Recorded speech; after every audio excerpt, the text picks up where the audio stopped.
Howard Schultz was born on July 19th, 1953, in Brooklyn, New York, into a poor Jewish family. His father, Fred Schultz, worked low-paying jobs: truck driver, laborer, security guard. His mother was a homemaker. The family lived in public housing projects under tough conditions. I remember when my father broke his leg and didn't have insurance. We couldn't afford food. I was a child, but that day is burned into my memory. Howard Schultz. Despite hardships, Howard dreamed of escaping poverty.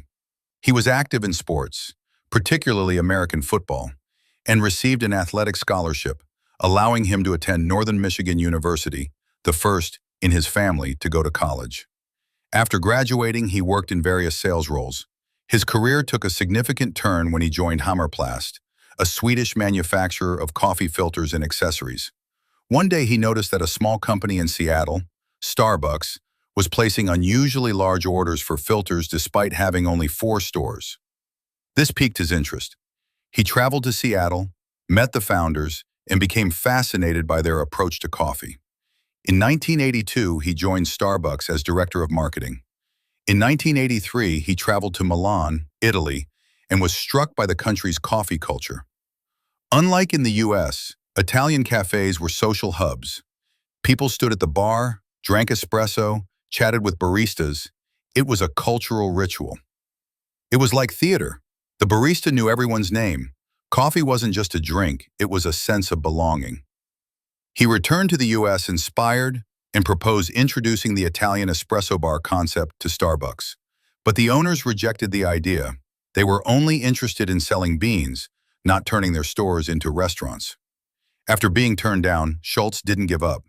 In 1985, he left Starbucks and opened his own coffee shop, Il Giornale. He raised around $400,000 from investors, which was very difficult as few believed Americans would pay for expensive cappuccinos and espressos. But Il Giornale became a hit, proving that his concept worked. In 1987, Starbucks founders decided to sell the company.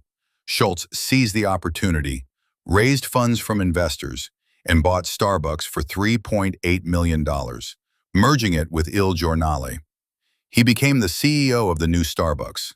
Under his leadership, Starbucks grew rapidly.